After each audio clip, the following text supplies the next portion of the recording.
ബീഹാറിൽ വോട്ടർ പട്ടിക പുനർക്രമീകരണത്തിൽ വലിയ പൊട്ടിത്തെറികളാണ് ഉണ്ടായിരിക്കുന്നത്. കണക്കുകൾ പൂർണ്ണമായും പുറത്തു വരുമ്പോൾ അയോഗ്യരായ വോട്ടർമാരുടെ എണ്ണം 1 കോടി കഴിഞ്ഞിരിക്കുന്നു. പിന്നോക്ക ദളിത് മേഖലകളിൽ നിന്നുള്ള വോട്ടർമാരാണ് അയോഗ്യരായവരിൽ ഭൂരിപക്ഷവും എന്ന് കാണുന്നുണ്ട്. ഇത് ഇന്ത്യ സഖ്യത്തിന് വലിയ പണി സമ്മാനിക്കുമെന്നാണ് BJP കരുതിയത്. എന്നാൽ NDA ഘടകകക്ഷിയായ JDUവിലും തെരഞ്ഞെടുപ്പ് കമ്മീഷന്റെ തെറ്റായ നടപടികൾ വലിയ പൊട്ടിത്തെറിയാണ് ഉണ്ടാക്കിയിരിക്കുന്നത്. നേരത്തെ പഴയ പട്ടികയിൽ ഉൾപ്പെട്ട 65 ലക്ഷം പേർ ഒഴിവാക്കപ്പെട്ടു എന്ന് കേന്ദ്ര തെരഞ്ഞെടുപ്പ് കമ്മീഷൻ സമ്മതിച്ചിരിക്കുകയാണ്. മരിച്ചവർ, താമസം മാറിപ്പോയവർ, ഒന്നിലധികം വോട്ടർ പട്ടികകളിൽ പേരുൾപ്പെട്ടവർ എന്നീ വിഭാഗത്തിൽ വരുന്നവരാണ് പുറത്താക്കപ്പെട്ട 65 ലക്ഷം എന്നാണ് കമ്മീഷന്റെ അവകാശവാദം. എന്നാൽ ബീഹാറിലെ ജനസംഖ്യ കണക്കിലെടുക്കുമ്പോൾ 18 വയസ്സിന് മുകളിൽ പ്രായമുള്ള വോട്ടവകാശമുള്ള 1 കോടിയോളം പേർ പുറത്തായതായാണ് യോഗേന്ദ്ര യാദവിനെ പോലുള്ള തെരഞ്ഞെടുപ്പ് വിശകലന വിദഗ്ധർ അവകാശപ്പെടുന്നത്. കമ്മീഷൻ കണക്കു പ്രകാരം പുതിയ വോട്ടർമാർ ആരും തന്നെ കരട് പട്ടികയിൽ ഉൾപ്പെട്ടിട്ടില്ല. 2025-ൽ 18 വയസ്സ് പൂർത്തിയായി വോട്ടർ പട്ടികയിൽ പുതുതായി ഉൾപ്പെടുത്തേണ്ടവർ 27 ലക്ഷം പേരാണ്. ഒക്ടോബർ 1 വരെയുള്ള കാലയളവിനുള്ളിൽ 18 വയസ്സ് പൂർത്തിയാകുന്നവർക്ക് ബീഹാറിലെ നിയമസഭാ തെരഞ്ഞെടുപ്പിനുള്ള വോട്ടർ പട്ടികയിൽ പേര് ചേർക്കാവുന്നതാണ്.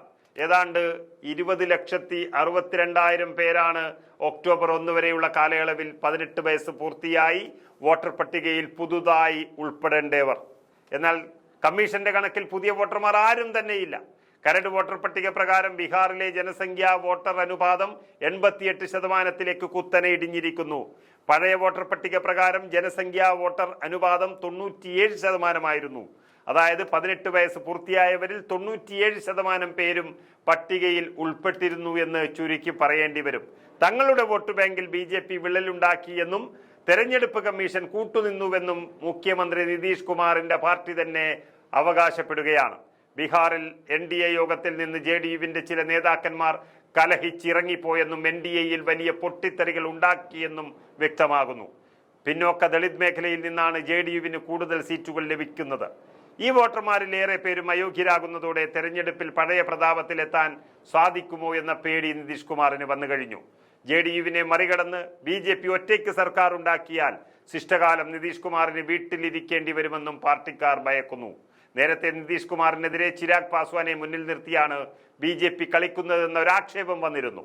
BJP അധ്യക്ഷൻ JP നഡ്ഡയുമായി സംസ്ഥാന രാഷ്ട്രീയത്തെപ്പറ്റി വിശദ ചർച്ച നടത്തിയ ശേഷം ബീഹാറിലെ ക്രമസമാധാന നില തകർന്നുവെന്ന് ചിരാഗ് പാസ്വാൻ സാമൂഹിക മാധ്യമങ്ങളിൽ ആരോപിച്ചത് നിതീഷ് കുമാറിന് വലിയ തിരിച്ചടി സമ്മാനിച്ചു. BJP ചിരാഗിന് തുറന്ന പ്രോത്സാഹനം നൽകിയിരുന്നെങ്കിലും BJP LJP അന്തർധാര സജീവമാണെന്ന് സൂചനയുണ്ട്. നിതീഷ് കുമാറിന്റെ വിമർശനത്തിൽ ചിരാഗിന് തന്റേതായ രാഷ്ട്രീയ ലക്ഷ്യങ്ങളുണ്ട്. നിയമസഭാ തെരഞ്ഞെടുപ്പിൽ തന്റെ പാർട്ടിക്ക് കൂടുതൽ സീറ്റ് ലഭിക്കണമെന്ന പ്രഖ്യാപിത ലക്ഷ്യത്തിന് പുറമെ JDUവിന്റെയും നിതീഷിന്റെയും ക്ഷീണവും ചിരാഗ് ലക്ഷ്യം വെക്കുന്നു. മുഖ്യമന്ത്രി നിതീഷ് കുമാറിന്റെ ആരോഗ്യസ്ഥിതിയെ ലക്ഷ്യമിട്ട് ചിരാഗ് പലതവണ കടുത്ത വിമർശനമുയർത്തി.